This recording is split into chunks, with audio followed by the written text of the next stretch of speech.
picture. Really the hottest nigga, you gon' respect this lava. I'm shooting it if I pull it, boy, make sure you want this drama. I bring it to you like it's Law and Order SVU. Turn you to a vegetable, now you look good inside a soup. Family come from Bishopville, but I grew up in that Bronx Zoo where they shoot you dead in the street and then dance all on top of you. And I do what I gotta do.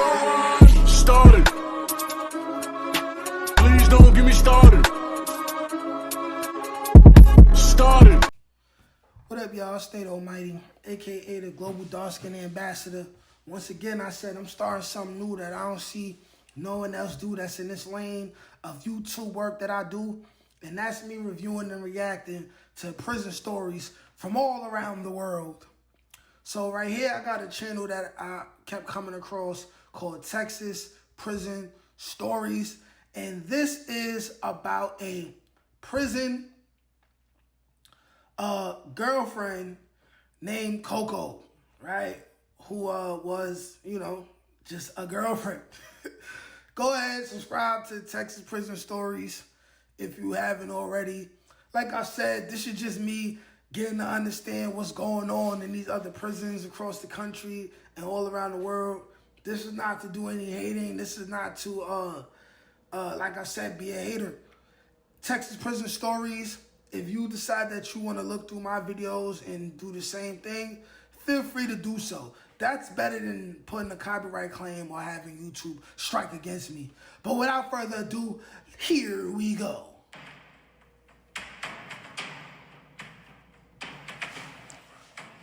This is Roger Johnson's entire lawsuit. Listener discretion is advised. It's difficult to listen to. Roger Johnson, a homosexual. It's difficult to listen to, meaning there's going to be a whole lot of, hey, yo, moments.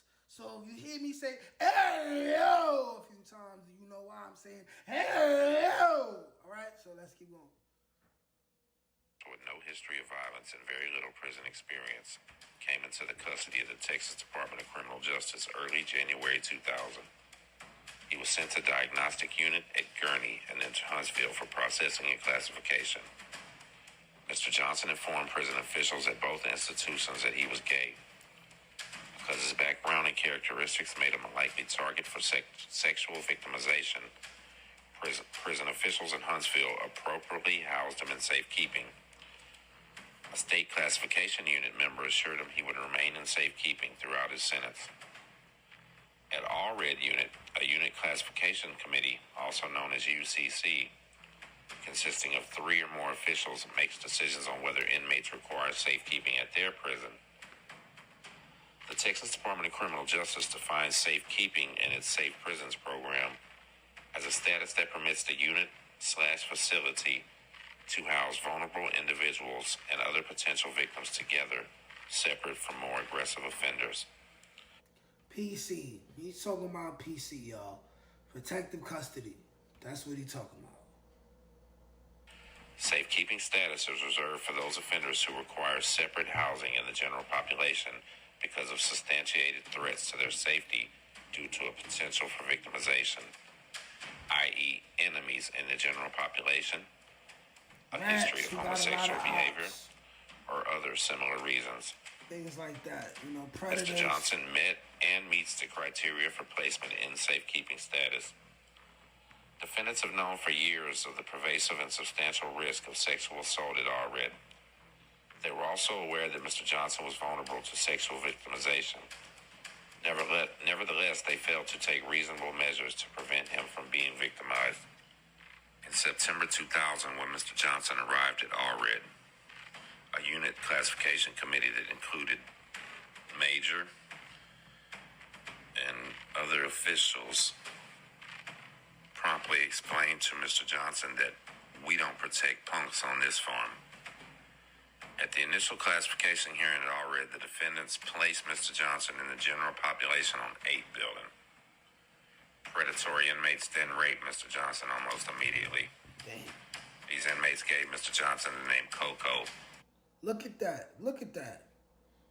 They got on him. Soon as they realized that, he wasn't a straight man, they got on him. Even more hype to get on him immediately. And when I talk about prison, right, and I make videos talking about how dudes who repeatedly go to prison are likely people who like sleeping with men, and dudes who do extended bouts, extended stretches in prison, they're likely people who like to sleep with men and sleep with men often. He walked up in there like fresh piece of meat, and you know what they did? They penetrated. You know what I mean? So this is why I look at dudes funny who they repeatedly go to prison and do long stretches of time, right? And then they come home acting like they the biggest, baddest, toughest people in the world. I be like, it's no way you was in the max and you didn't sleep with a man. Like, you know what I'm saying? You're a moot man. Feel me? But let's keep going. Thereby designating him as an inmate available for sexual exploitation. The defendants also adopted the name addressing Mr. Johnson only as CoCo and referring to him as she or her. Prison gang members and the general population. Now here's the question, right? They jumped on him. They took his booty, right? They named him CoCo. And they only referred to him as she or her, right? So the question is this. Who's sweeter? The man who was already in that lifestyle before he went to prison and wasn't looking for this to happen to him, right? Or the men who do things like this and will still say, oh, I ain't sweet. I ain't a moot. Because I take it, I don't get took. But they willingly treat this man like a battered wife, right? Who's sweeter? That's the question you need to ask yourself. And soon asserted ownership of Mr. Johnson. The gangster Disciple gang was first to officially own him. In early 2000, a gangster disciple named Andrew Hernandez forced Mr. Johnson into a cell and raped him.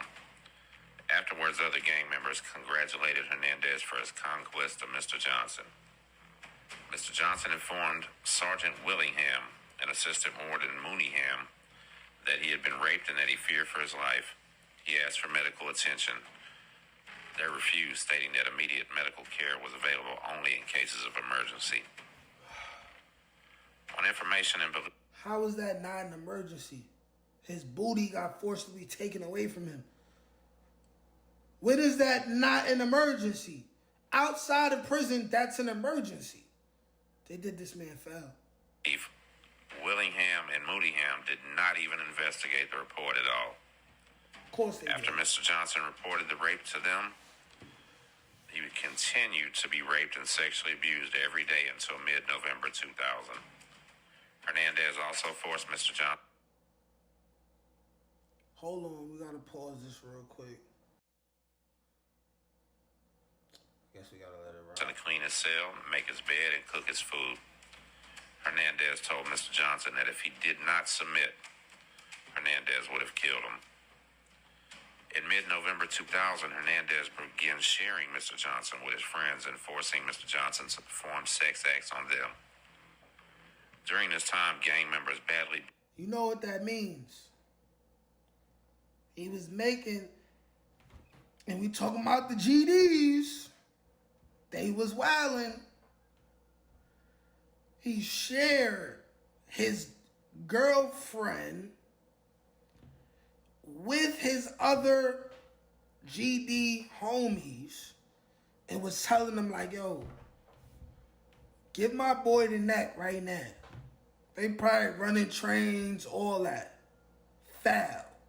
And them same niggas come home and act super duper duper tough. You not a gangster. You was taking booty. You're an alternative lifestyle man. You are a Skittles man. Another sex slave they called Buttons for refusing to submit for sex. Hernandez made it clear to Mr. Johnson that the same would happen to him if he resisted his role as a sex slave. In December 2000, Hernandez stole Mr. Johnson's radio, fan, shoes, and $30 in commissary from his cell. Mr. Johnson reported this theft to Willingham and Officer Lott, who laughed and insinuated that he should go get it back himself. When Mr. Johnson asked Hernandez to return the property, Hernandez assaulted him, bruising his face. Mr. Johnson was treated in the medical department and placed in segregation in 11 building for 9 days alongside his attacker. As a result of this attack, Willingham signed off on a life and danger claim requesting safekeeping for Mr. Johnson. Mr. Johnson then appeared before the UCC committee to explain his needs for safekeeping. The UCC committee actually consisted of Mooneyham himself, Vitolo, and John Doe number 1. Vitolo noted that the recent attack and pointed out that given Mr. Johnson's characteristics, he should have been placed in safekeeping a long time ago. Mooneyham replied that initial classification mistakes are not their problem right now. Ignoring the obvious risk of serious harm, the UCC and Mr. Mooneyham denied the request for safekeeping and sent Mr. Johnson back to... Why would they do that? Why would you deny him going in the PC and the safekeeping when he's clearly been assaulted multiple times, robbed multiple times, forcibly having to do acts that he does not want to do with people who are abusing him? How is he like... I feel sorry for what this man had to go through, for real. General population. Excuse me, y'all. Before being moved back to Building 8 by the UCC, Mr. Johnson received a letter from Marty Smith, a Then member they of the moved Bloods him gang, back to where he indicating was that at. Smith had bought Mr. Johnson from the GDs and would be waiting for Johnson to return to 8 Building. He now belonged to him. After 9 days in Building 11, prison officials then returned Mr. Johnson back to 8 Building with Marty Smith. As soon as Mooneyham, Vitolo, and John Doe returned Mr. Johnson to 8 Building, Marty Smith began treating Mr. Johnson as a sex slave. At first, only... So he's abused for a minute by the GDs, goes to heal up after being assaulted, and then gets bought by someone else from the GDs. And they send him right back to where he was, to that person.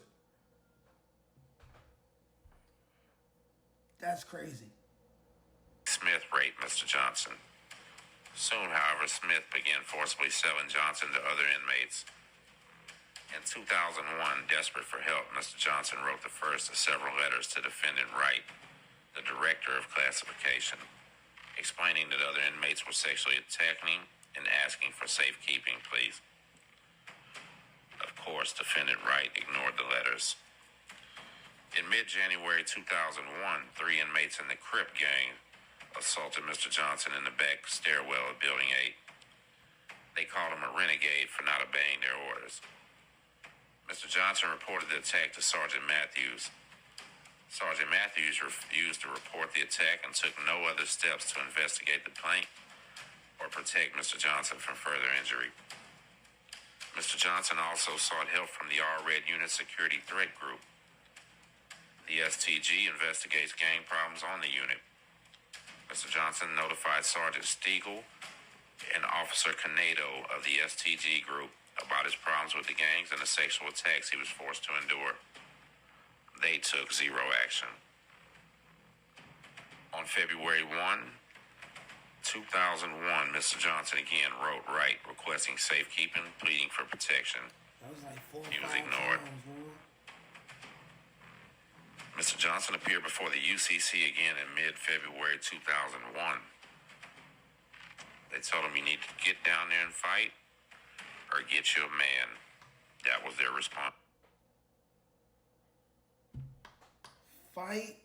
So they telling him, we're not gonna protect you, fight, possibly take another inmate's life, or get you a man who's gonna protect you from the other men and not gonna sell you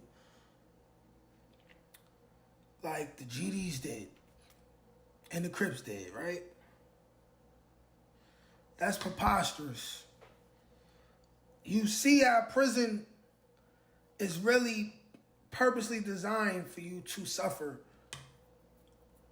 They don't care about you being safe. Like what he's going through over here, I feel like in New York, he wouldn't even went through all of this. I don't know what's going on in Texas, man. I don't know, man. It's that time. The UCC then denied Mr. Johnson safekeeping again, saying that they would move him from L pod to J pod in Building 8. Mr. Johnson begged them to reconsider because nearly moving him to a different housing pod in GP would provide no protection from the gangs. Defendant Bowman responded that they would tie him up and drag him back to the cell if he refused to return back to Building 8. A few weeks later, Mr. Johnson again wrote Wright, telling her about the forced sex acts and requesting safekeeping yet again. At this time, members of the Bloods, the Crips, and the Mexican Mafia were all sexually assaulting Mr. Johnson. Another UCC was... Bruh, the Bloods, the Crips, the GDs, and the Mexican Mafia. This is 4 different gangs. And multiple people from every single gang. Do you understand that he was being violated by at least 10 or more people so far and pleading for his life? I'm a person who who hates bullies, and I feel the pain of people who have to be bullied, man. Like, this man didn't deserve this, no matter who he is, especially for the type of crime that he was locked up for. He didn't deserve this, man. He didn't deserve this, yo. Regardless of how he lived his lifestyle before he went to prison, man. It's just crazy, bro. convened, consisting of defendants Ward, Wathan, Vitello, and John Doe II. During this hearing, Wathan said that he did not believe Mr. Johnson because the Crips are a black gang, and a black gang would not allow a Mexican to enslave a black American. He told Mr. Johnson, "You need to start fighting." Mr. Johnson asked if he was required to fight to save himself. Wathan replied, "I don't care if you fight as long as you don't use a weapon. There's no reason why black punks can't fight and survive in GP if they don't want to FUCK. They again denied him safekeeping. In late February 2001, Mr. Johnson went before the UCC again. They actually gave him a minimum custody status and moved him to Building 7. Gang activity was even more rampant in Building 7. Inmates who were young, handicapped, homosexual, or perceived weak were quickly preyed upon by gang members. On information and belief, defendants were all... Yo, man, Texas prisons, yo. Texas prisons, yo. Y'all got a lot of... y'all got a lot of Mook McMookerson type of activity going on over there, man. Like, I ain't gonna lie, man. Y'all got a lot of that going on. Like, a lot of that going on, man. Like, y'all wildin', bro. All aware of this situation. It was nothing new. Marty Smith, the blood who claimed ownership on him, who was transferred to Building 7 with him shortly afterwards, immediately reasserted his ownership, forcibly hiring him out to other gang members as a sex slave. A week later, he filed a Step 1 grievance requesting safekeeping again. He received no reply. March 15th, Mr. Johnson received an anonymous letter from another inmate telling him that he would be dead once the unit was off lockdown because he was a snitch. One day later, he went before UCC with his fourth life endangerment hearing. The committee was composed of Wathan, Kuyava, and John Doe III. Wathan told Mr. Johnson that Mr. Johnson needed to fight his attackers again. Kuyava said, "Bring bruises or stay out my face, man." On March 8th, he filed another Step 1 grievance describing a sexual assaults and harassment. Nothing happened. April 17th, he filed a Step 2 grievance. Nothing happened. March 4th, Mr. Johnson received a reply back finally from the Step 2. Nothing happened. Throughout this period, Mr. Johnson was routinely forced to endure sexual assault and rape by multiple gang members. He became increasingly hopeless and suicidal. At the end of July 2001, Mr. Johnson went before the UCC for another procedural reclassification. He was assigned a job as a unit supply clerk and moved to dormitory in Building 18. Gang member Marty Smith, taking advantage of lax security at Allred, frequently left his own building and came to Building 18 to harass, threaten, and assault Mr. Johnson. Late July, Mr. Johnson again reported the threats and assaults to Sergeant Matthews. Sergeant Matthews did file a life endangerment claim.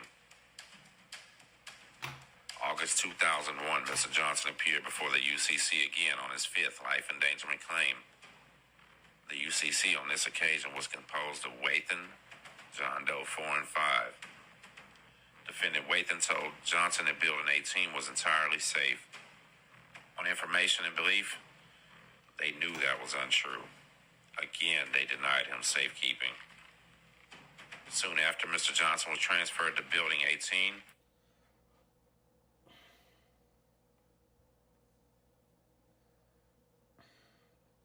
This is a lot, yo. This is a lot, man. All Texas officers in this, whatever jail this is, fuck you. Y'all deserve all the bad karma that you come across in your life for what y'all allowed this man to go through.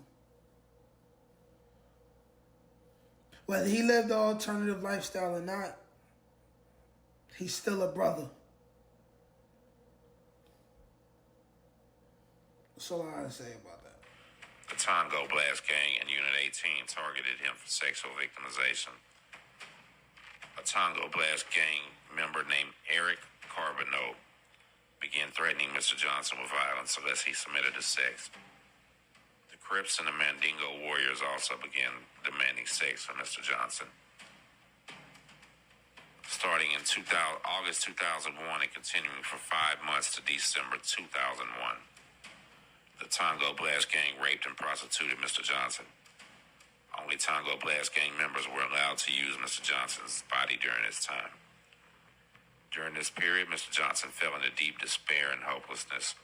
He frequently considered suicide. December 1st, 2001, the Tango gang ordered Mr. Johnson to perform oral sex on an inmate in 18R dorm. Sergeant Barnett found Mr. Johnson in this inmate's room and issued a disciplinary report against Mr. Johnson for being out of place. As a result, Mr. Johnson lost recreation and commissary for 45 days. On December 5th, 2001, Mr. Johnson filed another Step 1 grievance requesting safekeeping and protection. On December 5th and December 30th and January 16th, desperate for help, he wrote letters to the senior warden pleading for protection. He received no letters, no response, nothing. December 13 that year, Mr. Johnson went before the UCC committee again for a sixth life endangerment hearing.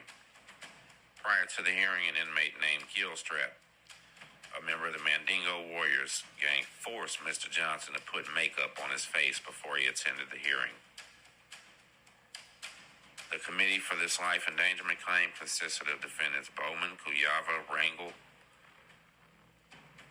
and somebody else. When Mr. Johnson entered the hearing room, Defendant Rangel laughed derisively and told Mr. Johnson to remove the makeup.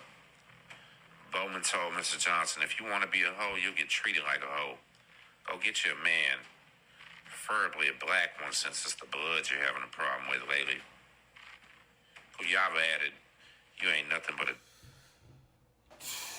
Just know, where's the human compassion, yo? Where's the human compassion, man? I think it's because this is Texas, and Texas is still a discriminatory place against non-white people, and also because it's a very religious state. Some would say it's along the Bible Belt. They had extra reason to not have concern for this man's life, unfortunately, man. It's like, he filed papers like 20 times so far, just to be placed somewhere safe where nobody will harm him. And all they told him was, get a man. It's just sad, yo. Dirty tramp. Learned to fight or accept the F-U-C-K. And Kuyava concluded the hearing by insisting that the record reflect that Mr. Johnson was wearing makeup. She then stated, Miss Petty's gonna be a good place now. The defendants had Mr. Johnson transferred from Building 18 back to Building 7, the most heavily gang-infested building at Allred that he had left already. Upon information and belief, defendants Bowman, Kuyava, and Rango knew about that severe problem and did it on purpose. During his first week back on Building 7, a member of the Crips gang forced Mr. Johnson to perform oral sex on him. The Tango's gang objected to this disrespect to their property and demanded $60 in commissary in payment from the Crips. Thereafter, members of the Mexican Mafia, the most powerful gang on Building 7, approached Mr. Johnson and told him that he must ride or die with them, meaning that only by accepting sexual slavery with one gang could he avoid being killed. The gangs began fighting over Mr. Johnson, and Mr. Johnson was told that Look at them. Look at them. Look at them. But they all supposed to be gangsters, right? They all supposed to be G's. They all supposed to be official. Look at what they doing. Squabbling, fighting, stabbing each other, going to war over another man's booty. And these are the people who young impoverished kids look up to, right? Right? Look at them. Fighting over a man's booty. he must attend a gang meeting in a recreation yard where he'd be forced to choose which gang he would own him. Mr. Johnson filed another step on a grievance requesting safekeeping. On the last day of 2001, Mr. Johnson intentionally incurred a major disciplinary violation in an effort to avoid the choice between death or continual sexual servitude. He went to the recreation yard when not allowed to do so and intentionally gave a wrong cell number. On January 9th, he had a hearing by Captain Hargrove. Mr. Johnson told Hargrove about being forced into sexual slavery at Allred and informed them that he had intentionally gotten a disciplinary case in order to protect himself. Hargrove laughed and told Johnson that he would strip him of everything. Hargrove proceeded to give Mr. Johnson the maximum allowable punishment. Mr. Johnson received restrictions on recreation, commissary, and property, as well as custody in a special cell restraint for 45 days. His classification dropped to a line 3. For what? For what? Which will require him to remain in prison for another 2 years past the date which he was able to be released. Mr. Johnson was also sentenced to 15 days in solitary confinement. This 15 days in punitive segregation was the first and only protection he ever received at Allred. On January January 17, 2002, Johnson went before the UCC on his 7th life endangerment claim. The committee consisted then of Attilo, Norwood, and Taylor. After Johnson pleaded his case, Norwood told him that Johnson probably consented to the sex act. Personally, I believe you like dick, he said. All the defendants laughed at the comment. Norwood told Mr. Johnson, you like this shit. Where's the professionalism? Where's the human compassion?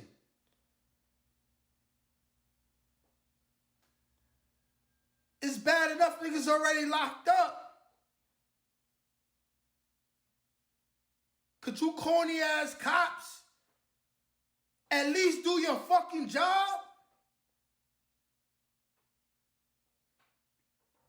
Sick, man. I thought I was gonna have fun with this video. Now I'm tight.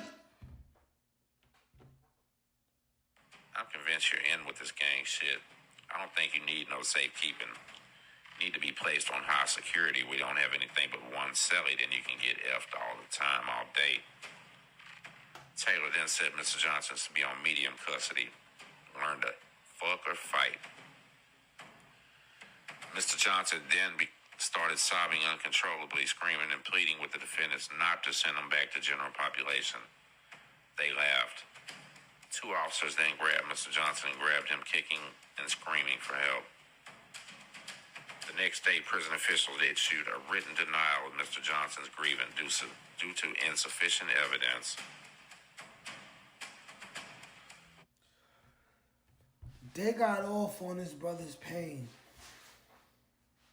It was amusing to them. And the whole time they knew he was really suffering.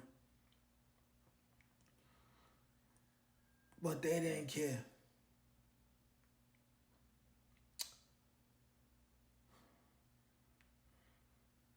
If he was Caucasian, he would have never had to deal with this.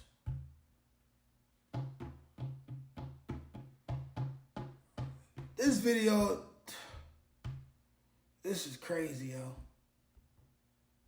Once prison officials released Mr. Johnson from solitary confinement and placed him on special cell restraint in Building 8, He didn't deserve this, man. Black and Hispanic gangs on the unit fought over him.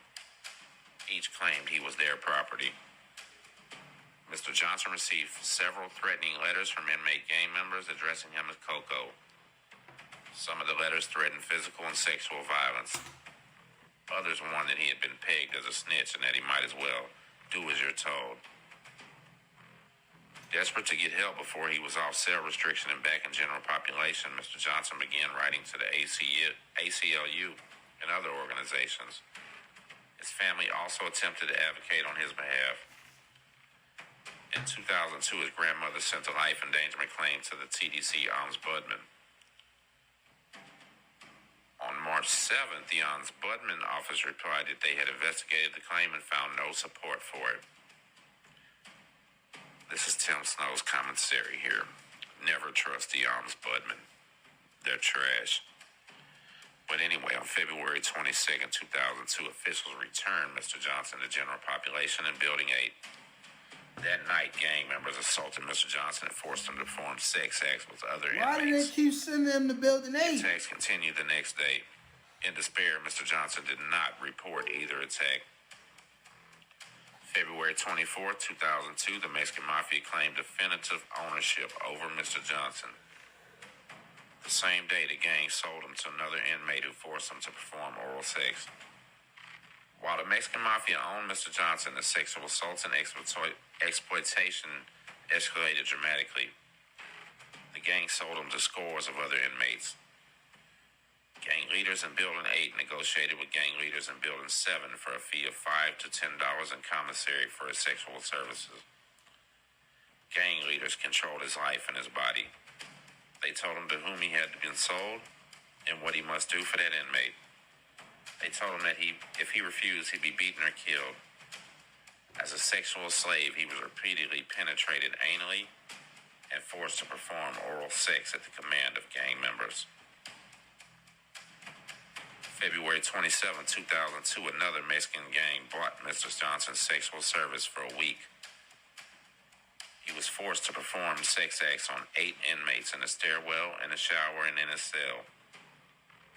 March 10th, a white inmate called MJ came to Mr. Johnson's cell. MJ said the Mexican mafia sent him and told Mr. Johnson, "I already paid them. I don't want to F you, just suck my dick." While MJ was demanding sex from Mr. Johnson, Sergeant Thomas discovered MJ in Mr. Johnson's cell and took MJ back to his assigned cell. Sergeant Thomas told MJ, "I don't care how you make your money, but I'm not tolerating prostitution on this court. And tell your pimp he better comply." Sergeant Thomas did not issue a disciplinary report against MJ. MJ came back later to finish up. Cause he was white. On March 13th, on or around 12:30 a.m., an officer unlocked the door to Mr. Johnson's cell, allowing another inmate named JD to enter. JD told Mr. Johnson, "Some Mexican on 7 building sent me over. You know what it is." When Mr. Johnson balked at his request, JD told Mr. Johnson he had already paid for his services. JD forced Mr. Johnson to perform oral sex. On or about March 15th, the white gang leader masturbated on Mr. Johnson in the shower. The showers were completely unguarded, and this type of humiliating assault became commonplace for Mr. Johnson. From the time Mr. Johnson was returned from cell restriction to general population on February 22nd, 2002, inmate gang members masturbated on him in the shower a minimum of 30 times. He could not take a shower without other inmates masturbating on him every time. Over 30 times. These gangsters beat off on him in the shower.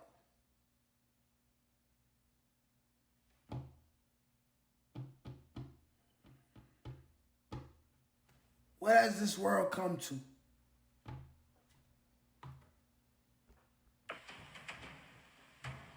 On March 17, 2002, around 10:30 a.m., a Mexican mafia inmate called Monster approached Mr. Johnson in the day room and told him that he must go to the showers. When Mr. Johnson arrived, 8 or 9 other inmates were in the showers. Gang members also forced a mentally ill inmate named Allred to the showers. The gang members then surrounded Mr. Johnson and Allred and repeatedly forced Allred to stick his finger in Mr. Johnson's anus and lick it. Gang members then forced Allred and Johnson to simultaneously masturbate each other in the shower while they watched. Hey, yo! Despite the multitude of horrors he had already experienced at Allred, the surrealistic and nightmarish nature of this show stunned Mr. Johnson. The gang members tried to force him to perform oral and anal sex with Mr. Allred, but he refused. He was only spared this further degradation because of the other inmates relented when called to meal. However, gang members later pushed Mr. Johnson down the back stairwell as a punishment for refusing to comply to the orders. Immediately after the incident in the shower, Allred, the mentally disturbed man, ran to the defendant, Lieutenant Paul, in the day room to beg for help. Allred was hysterical, but defendant Paul refused to help him and ordered him to go away. Allred then tackled the lieutenant and was hauled away on a disciplinary charge. When Mr. Johnson saw Paul after the meal, the lieutenant told him that he better not act like Allred. He'd be carried off in a body bag. On March 23rd, Mr. Johnson returned from church to find a white inmate named Kevin already in his cell. Kevin told Mr. Johnson that he already paid for his services, and I'm not going to lose my money. Kevin then forced Mr. Johnson to perform oral sex on him. On March 7th, Bowman interrupted an attorney-client telephone call between Mr. Johnson and lawyers from the National Prison Project of the ACLU. Defendant Bowman ordered Mr. Johnson to get off the phone. Mr. Johnson was taken into a meeting in Defendant Boyle's office. Defendant Boyle told Mr. Johnson there was no concrete evidence to support his life endangerment claim, and that since he had not been stabbed or gutted, prison officials would not place him in safekeeping. Defendant Boyle then coerced Mr. Johnson into signing another form. Said, if you don't do it, we're really going to F you over. That same day, Mr. Johnson filed a grievance about the whole incident. On March 28, 2002, the ACLU sent a letter to defendant Johnson regarding Mr. Johnson's situation and requesting that he have Mr. Johnson placed immediately in safekeeping in order to prevent further irreparable injury. On March 29th, the next day after receiving a copy of the ACLU's letter to defendant Johnson, Major Bowman called Mr. Johnson to a meeting and told him that the ACLU don't run shit in this prison, and that Mr. Johnson deserved to have his ass kicked for this. And at the same meeting, Warden Treon said, "The ACLU don't run my damn classification unit, sir. And Mr. Johnson better not say he was coerced into shit." Treon threatened Mr. Johnson, "With your classification, I can send you to a terrible place." On April 1st, Mr. Johnson again went before the UCC committee. During the hearing, defendant Wathan told Mr. Johnson, "Right now, we're recommending to transfer you, and you're going to see a good friend of ours in another unit." Defendant Wathan then told Mr. Johnson that he would not be placed on safekeeping at this new unit because he, Wathan, was recommending against it. Wathan, you're such a gentleman. April 5th, 2002, Gary Johnson notified the ACLU that due to his demeanor and orientation, Mr. Johnson would be transferred from Allred and placed in safekeeping. On or about April 10, 2002, more than 18 months after he first requested safekeeping, and after repeatedly requesting such protection due to being sexually assaulted hundreds of times, Mr. Johnson was transferred to the Michael unit and placed in safekeeping.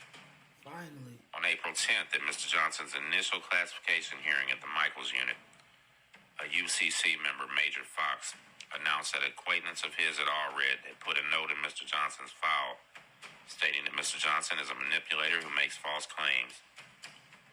Mr. Fox indicated that based on his note, he considers Mr. Johnson to be a troublemaker, and that if Mr. Johnson ever makes any trouble in Michael unit, he, Major Fox, will make sure that he's placed in closed custody, the worst place they have.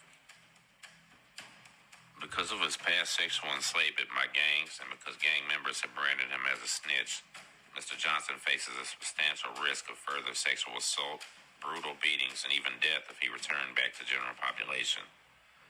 Mr. Johnson remains in constant fear that prison officials will follow through with their threats to have him return back to general population in retaliation for petitioning for redress for his grievance. Because he was sexually assaulted hundreds of times at Allred without any means of protection, Mr. Johnson lives in constant dread that he may have HIV or hepatitis. Defendants have never offered him appropriate medical treatment, psychiatric care, or counseling. Defendants never ordered that any rape kits be taken or conducted any investigation when he complained. So that's his entire lawsuit and claims. TDC officials or gang members? Which ones are worse? Yeah. Are they about the same? You start realizing that TDC is a gang by itself. Well, there you have it. I mean, damn.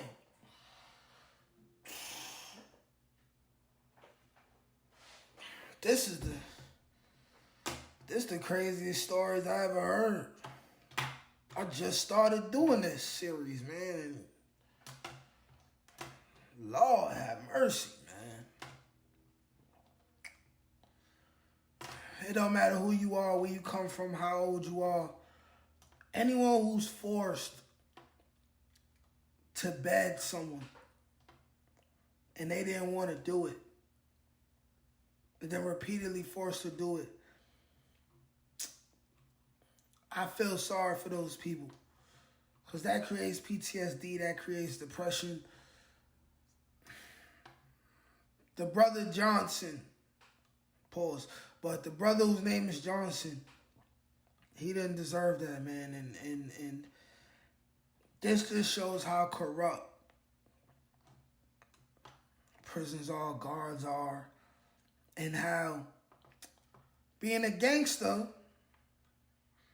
is a myth.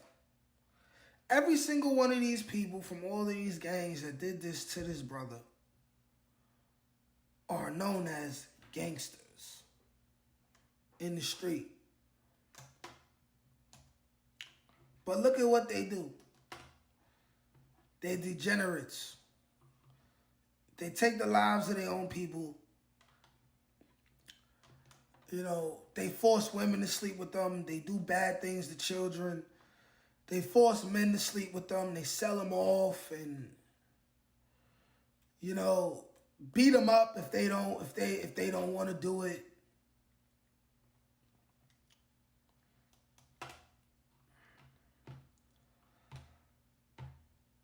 I don't know what happened after this thing, because this is the early 2000s. I don't know what happened after this lawsuit. But I hope this brother got at least $1 million, man. Even though it'll never take away the pain he felt, the trauma he went through. At least he'll be able to pay for some therapy. And he'll be able to pay to live comfortably, at least for the rest of his days.